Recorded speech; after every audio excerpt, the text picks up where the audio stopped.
어느 날 저녁, 별로 친하지도 않던 고등학교 동창 녀석에게 한 통의 전화를 받았습니다. 동창이라고는 하지만 사실 같은 반이었던 적도 없는 친구 몇 다리를 건너 알게 된 그리 친하지 않은 친구였죠.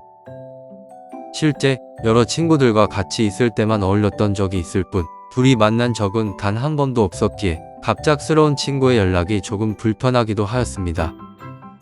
하지만 너무나 어렵게 말을 꺼내는 친구의 목소리를 들으며 무슨 사정이 생긴 것인지 들어보기라도 하자는 심정으로 얼굴을 보러 나가기로 하였습니다. 일단 그 친구와 그리 친하지는 않았지만 또 그렇게 싫은 친구도 아니었거든요. 나가서 얼굴을 마주하고 사정을 들어보니 역시나 돈 문제로 어려움을 겪고 있었습니다. 친구의 말을 다 듣고 난 뒤 저는 바로 다음날 1,500만 원을 친구의 계좌로 이체해 주었습니다.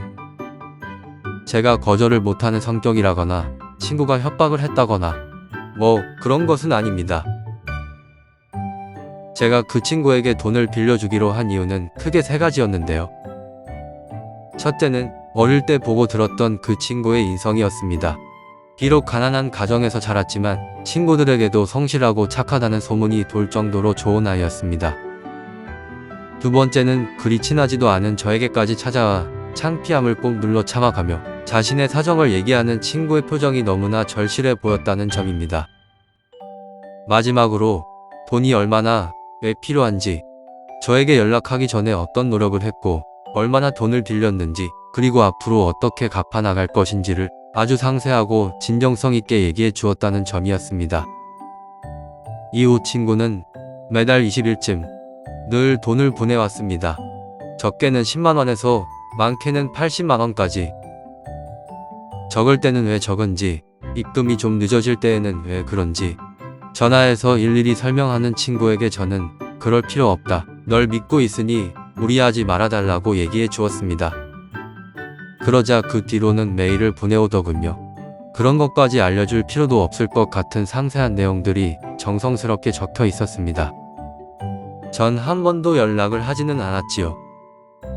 그냥 돈 문제를 떠나서 어떻게 사는지 한번 만나보고 싶기도 했지만 이 친구 입장에서는 그게 채권자의 압박으로 밖에 느껴지지 않을 것이라는 생각에 잠자코 매달 들어오는 돈과 이메일로 친구의 생사만 확인했을 뿐이었습니다. 그렇게 3년이 지나고 이제 남은 액수는 80만 원. 최근 1년여간은 액수가 적은 적도, 입금이 늦어진 적도 거의 없어서 메일은 뜸했었죠. 오늘 그 마지막 80만 원이 입금되었습니다. 굉장한 장문의 메일과 함께 메일에 이런 구절이 있더군요. 이자는 언제든 도움이 필요할 때 마음껏 가져가라고. 방금 3년 만에 처음으로 제가 먼저 연락을 했습니다.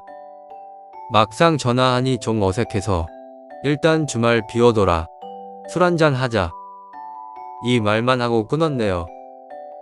아마 오늘은 친구와 술 한잔 기울이며 밤을 새지 않을까 싶습니다.